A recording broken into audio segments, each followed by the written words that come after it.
In the small house of stone and mud, the world had become very small. There was only the sound of the rain drumming on the thatched roof, and another sound, the ragged rasp of a child's breathing.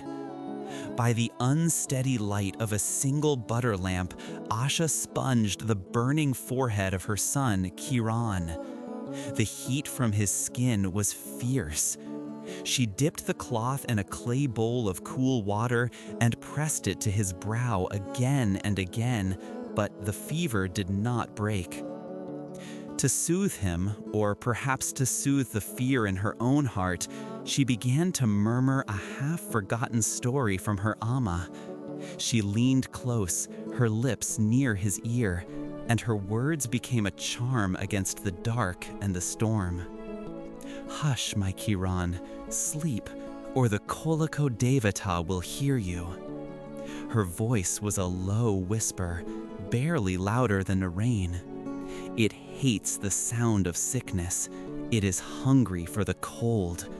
Only a great fire, a sun on the earth, can make it shy away. The words were just an old story, a frightening tale for a stormy night. But Kiran did not grow quiet. He shivered uncontrollably, his small body limp and weak, and the fever seemed to mock her lullabies. He gave a final, rattling cough that shook his whole frame. She placed her hand gently over his lips. When she pulled her hand away, she saw it in the flickering lamplight. On her palm was a single, bright speck of blood. The blood was a death sentence. Asha knew the herbs and remedies she kept in clay pots were now useless. Her only hope was Sumitra, the healer, whose hut stood across the Ghumti River. She remembered Sumitra's words from a winter long past, spoken over another child's sickbed. The memory was a cold shard of certainty in her heart. Some fevers are not for herbs, Asha. Some are a fire that only a stronger fire can burn out. Asha knew what she must do. She knew what she had to risk. Her gaze found the heavy wooden bar on the door. There was no more time for prayer. She took a worn shawl from a peg on the wall. Carefully, she lifted the near unconscious boy and secured him to her back. His head rested heavy against her shoulder. Asha walked to the door and pushed the heavy bar away. She pulled the door open. The monsoon greeted her with a physical blow. It was a wall of wind and water that stole her breath and pushed her back a step. The path to the river was gone, turned into a stream of slick red mud. Clutching her son tightly, she pulled the shawl over his head, shielding him with her own body. Then she set out into the roaring dark. The roaring ahead grew louder with every step, a constant, deafening sound. This was not the sound of water she had known her whole life. This was the sound of mountains grinding to dust. She reached the bank of the Ghumti. The river was a churning brown flood that devoured its own banks and carried entire trees in its maw. Her eyes searched for the sturdy rope bridge that had always stood there. It was gone. Where the bridge had been, there was nothing. Only two splintered posts stood on her side of the torrent, and two more on the far side. The way was gone. The Koliko Devata, the river god, had blocked her path. Asha stared at the impassable water, her eyes searching for any other way, any hope at all. She found none. Far across the churning darkness, a single small light glowed from the healer's hut. It was no longer a beacon. It was a ghost.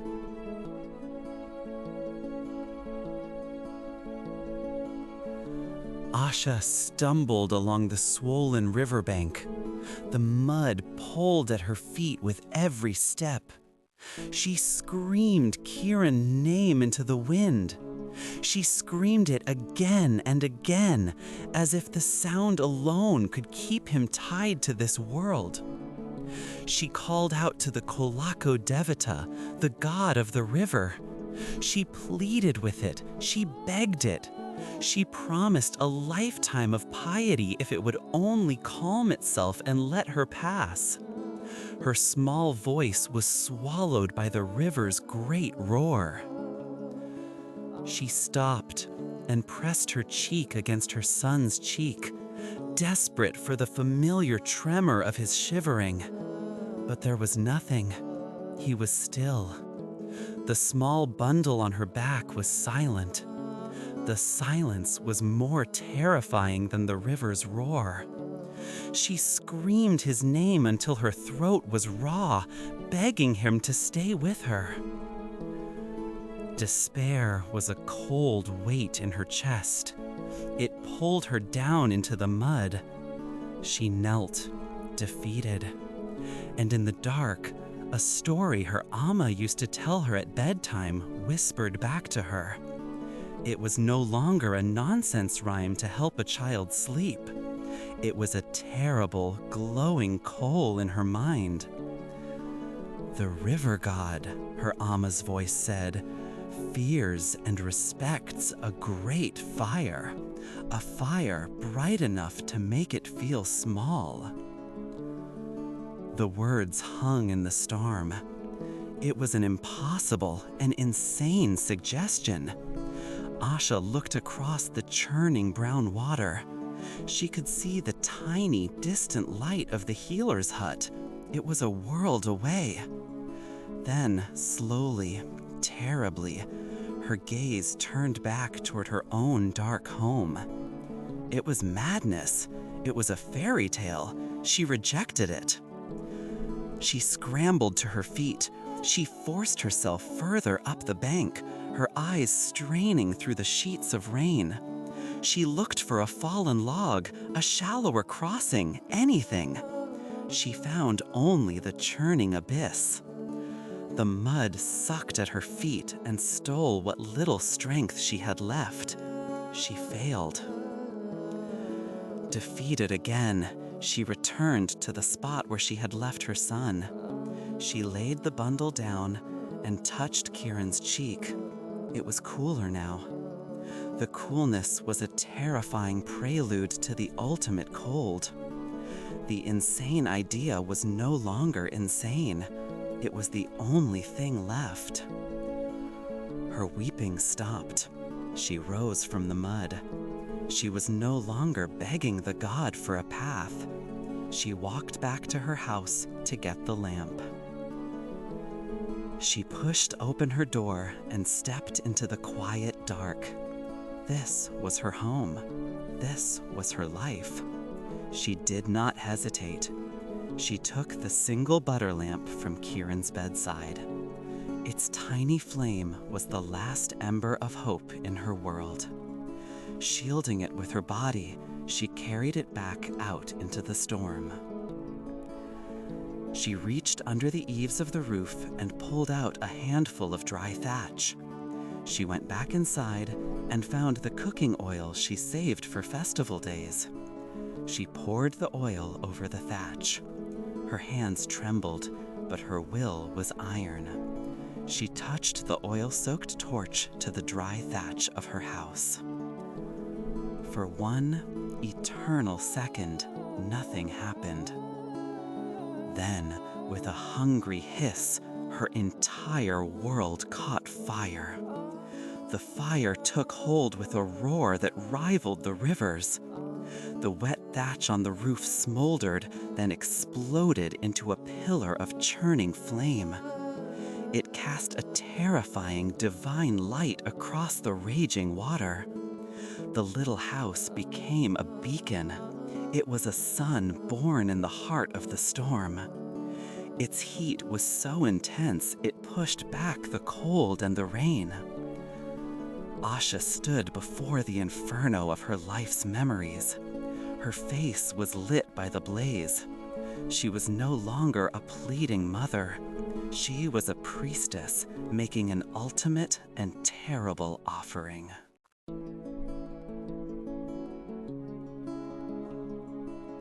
She turned from the great fire.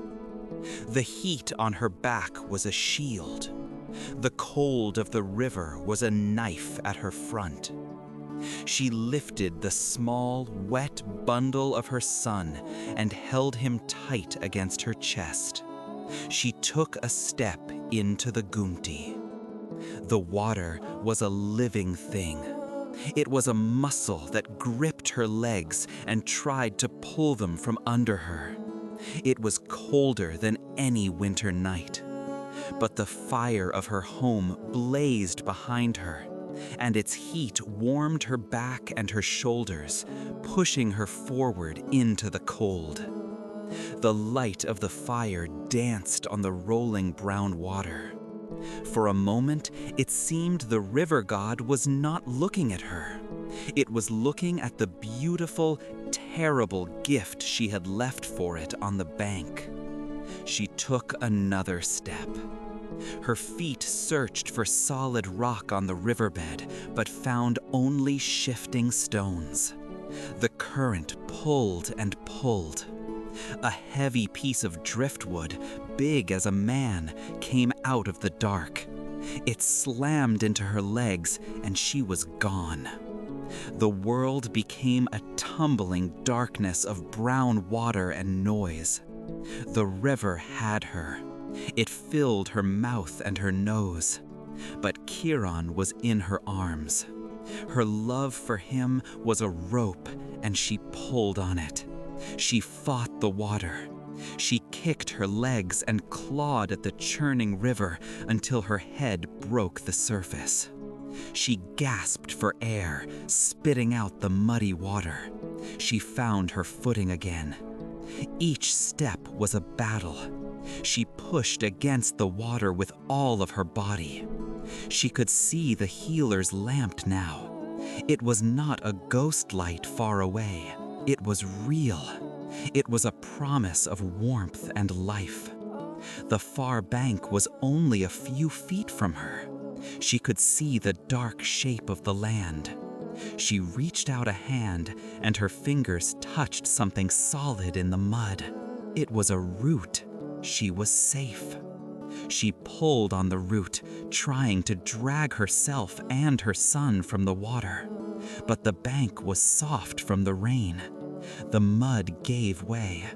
The root tore free in her hand. The current caught her again. It twisted her around and tried to pull her back to the deep water, back to the place she had just escaped.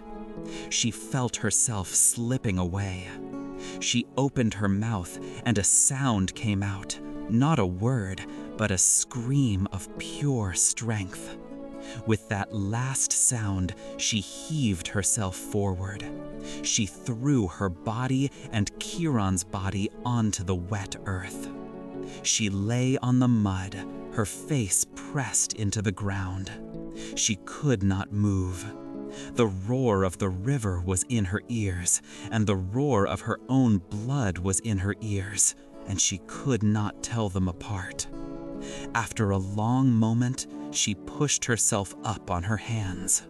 She turned and looked back across the water. Across the Ghumti, the roof of her home gave way. The great wooden beam that had held the house together for all her life finally broke. It fell inward. A cloud of red embers rose up into the black sky like a volcano. She did not only see it, she felt the heavy thud of its fall through the wet ground, a final shudder in the soles of her feet. She stood. She picked up her son from the mud and walked up the slippery path to Sumitra's hut. The old healer was already at the door, waiting. The light from her lamp fell on Asha's torn clothes and muddy hair. Sumitra's eyes were old, and they understood everything. She looked at the woman, battered and shaken. She looked at the child, still and pale in her arms. She looked past them to the angry red glow that lit the sky across the river. She did not need to ask. Sumitra reached out her hands, her fingers stained with the colors of herbs. She gently took Kiran from Asha's arms and carried him inside. She turned and opened the door wider. It was an invitation to come into the light, to come into the warmth. But Asha shook her head. Her eyes were fixed on the smoldering ruin of her life. She could not go inside, not yet. She stood alone on the threshold. The first pale gray light of morning began to soften the black sky. The hard rain became a quiet drizzle. The Ghumti, its anger spent, began to pull back from the banks. On the far side of the river, the last red embers of her home glowed. Their light was a dying dance on the water. She had given everything. She had paid the price. Her home was gone. Her past was ash. But she did not bend with sadness. She stood tall and straight. Across the river, in the first light of a new day, she was victorious.